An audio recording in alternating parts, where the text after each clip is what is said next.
Hi hello ನಮಸ್ಕಾರ, welcome back to my channel. ಎಲ್ಲರೂ ಚೆನ್ನಾಗಿದ್ದೀರಾ ಅನ್ಕೋತೀನಿ. ನಾನು ಕೂಡ ತುಂಬಾ ಚೆನ್ನಾಗಿದ್ದೀನಿ. ಇವತ್ತಿನ ವಿಡಿಯೋದಲ್ಲಿ ನಾನು ನನ್ನ ಮಗನ 4ನೇ ತಿಂಗಳದ್ದು ಫೋಟೋ ಶೂಟ್ ಮಾಡ್ತಾ ಇದ್ದೀನಿ. ಇದು ಡಿಸೆಂಬರ್ ಆಗಿರೋದ್ರಿಂದ ವಿಂಟರ್ ಥೀಮ್ ಇಟ್ಕೊಂಡು ಫೋಟೋ ಶೂಟ್ ಮಾಡೋಣ ಅಂತ ಇದ್ದೀನಿ. ತುಂಬಾನೇ ಕಡಿಮೆ ಸಮಯದಲ್ಲಿ ಮನೆಯಲ್ಲೇ ಇರೋ ಸಾಮಗ್ರಿಗಳನ್ನ ಯೂಸ್ ಮಾಡಿಕೊಂಡು ಈ ತರ ಒಂದು ಫೋಟೋ ಶೂಟ್ ಹೇಗೆ ಮಾಡ್ಬೋದು ಅಂತ ಇವತ್ತು ತೋರಿಸ್ಕೊಡ್ತಾ ಇದ್ದೀನಿ. ಬನ್ನಿ ಹೆಂಗಿದ್ರೆ ಇವತ್ತಿನ ವಿಡಿಯೋ ಸ್ಟಾರ್ಟ್ ಮಾಡೋಣ. ಮೊದಲು ನಾನು ಇಲ್ಲೊಂದು ಚಾಪೆ ಹಾಸ್ಕೊಂಡಿದ್ದೀನಿ. ಚಾಪೆ ಮೇಲೆ ಬ್ಲ್ಯಾಕ್ ಕಲರ್ ಬೆಡ್ಶೀಟ್ ಹಾಸ್ಕೋತಾ ಇದ್ದೀನಿ. ಬ್ಲ್ಯಾಕ್ ಬ್ಯಾಕ್ಗ್ರೌಂಡ್ ಬೇಕಾಗಿದ್ದರಿಂದ. ಆಮೇಲೆ ಇಲ್ಲಿ ನಾನು 2 ಸೈಜಸ್ ಪ್ಲೇಟ್ಸ್ ತೊಗೊಂಡಿದ್ದೀನಿ ಸ್ನೋಮ್ಯಾನ್ ಮಾಡೋಕ್ಕೋಸ್ಕರ. ಒಂದು ಚಿಕ್ಕದು, ಒಂದು ಸ್ವಲ್ಪ ದೊಡ್ಡದಾಗಿರೋದು. ಈ ಥರ ಪ್ಲೇಸ್ ಮಾಡ್ತಾ ಇದ್ದೀನಿ. ನನಗೆ ಎಲ್ಲಿಗೆ ಬೇಕು ಅಲ್ಲಿಗೆ ಮೊದಲು ಪ್ಲೇಸ್ ಮಾಡ್ಕೋತಾ ಇದ್ದೀನಿ. ಸ್ನೋಮ್ಯಾನ್ ನನಗೆ ಮಿಡ್ಲಲ್ಲಿ ಬೇಕು ಒಂದು ಸ್ವಲ್ಪ, ಅದಕ್ಕೋಸ್ಕರ. ಆಮೇಲೆ ಇಲ್ಲೊಂದು ವೈಟ್ ಬೆಡ್ಶೀಟ್ ತೊಗೊಂಡಿದ್ದೀನಿ ಸ್ನೋಮ್ಯಾನ್ ಮಾಡೋಕ್ಕೋಸ್ಕರ. ನೀವು ಅಕ್ಕಿಯಿಂದ ಕೂಡ ಸ್ನೋಮ್ಯಾನ್ ಮಾಡ್ಬೋದು, ಬಟ್ ನಾನು ಮಾಡಿರೋ ಫೋಟೋಶೂಟಲ್ಲಿ ನಾನು ಇನ್ನೊಂದು ವೈಟ್ ಬೆಡ್ಶೀಟಿಂದನೇ ನಾನು ಸ್ನೋಮ್ಯಾನ್ ಮಾಡ್ತಾ ಇದ್ದೀನಿ. ನೋಡ್ತಾ ಇದ್ದೀರಲ್ವ, ಈ ಥರ ಫೋಲ್ಡ್ ಮಾಡ್ಕೋಬೇಕು, ಸ್ನೋಮ್ಯಾನ್ ಶೇಪ್ ಬರೋ ಥರ.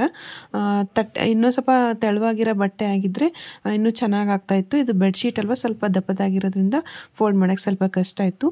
ಈಗ ನಾನು ಸ್ನೋಮ್ಯಾನ್ಗೆ ಸ್ಕಾರ್ಫ್ ಕಟ್ತಾ ಇದ್ದೀನಿ, ಯಾಕಂದರೆ ಅಲ್ಲಿ ಗ್ಯಾಪೇ ಕಾಣಿಸ್ತಾ ಇಲ್ಲ. ಸೊ ಅದಕ್ಕೋಸ್ಕರ ಸ್ಕಾರ್ಫಿಂದ ಸ್ವಲ್ಪ ಅಡ್ಜಸ್ಟ್ ಮಾಡ್ತಾ ಇದ್ದೀನಿ. ನನ್ನ ಕಡೆ ಇರೋ ಒಂದು ವೇಲಿಂದನೇ ನಾನು ಸ್ಕಾರ್ಫ್ ಥರ ಮಾಡ್ತಾ ಇದ್ದೀನಿ. ನಿಮ್ಮ ಕಡೆ ಉಲ್ಲನ್ದು ಸ್ಕಾರ್ಫ್ ಇದ್ದರೂ ಕೂಡ ಅದನ್ನು ಕೂಡ ಕಟ್ಬೋದು. ನೋಡ್ತಾ ಇದ್ದೀರಲ್ವ, ಈ ಥರ ನೀಟಾಗಿ ಒಂದು ನಾಟ್ ಹಾಕ್ಕೋಬೇಕು. ನಾಟ್ ಹಾಕೊಳ್ಳೋದ್ರಿಂದ ಈ ಥರ ಬರುತ್ತೆ. ಇಷ್ಟೇ ಈಸಿಯಾಗಿದೆ ಇದು ಸ್ಕಾರ್ಫ್ ಹಾಕೋದು ಕೂಡ. ನೆಕ್ಸ್ಟು ಇದಾದಮೇಲೆ ನಾನು ಆಗಲೇ ಡ್ರಾ ಮಾಡ್ಕೊಂಡು ಇಟ್ಕೊಂಡಿದ್ದೆ ಐಸ್ ಎಲ್ಲ. 2 ಐಸ್ ಆದಮೇಲೆ ನೋಸ್ಗೆ ಒಂದು ರೆಡ್ ಕಲರ್ ಶೀಟಿಂದ ಡ್ರಾ ಮಾಡಿದ್ದೀನಿ.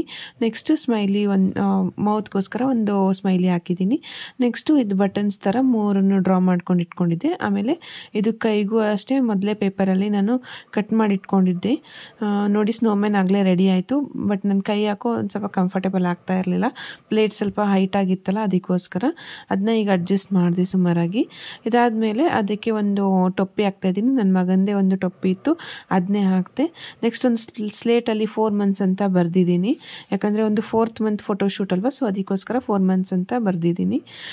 ನೆಕ್ಸ್ಟ್ ಈಗ ಸ್ನೋ ಬೀಳೋ ಥರ ಮಾಡಬೇಕಲ್ವ, ಅದಕ್ಕೋಸ್ಕರ ನಾನು ಹತ್ತಿನ ತೊಗೊಂಡಿದ್ದೀನಿ.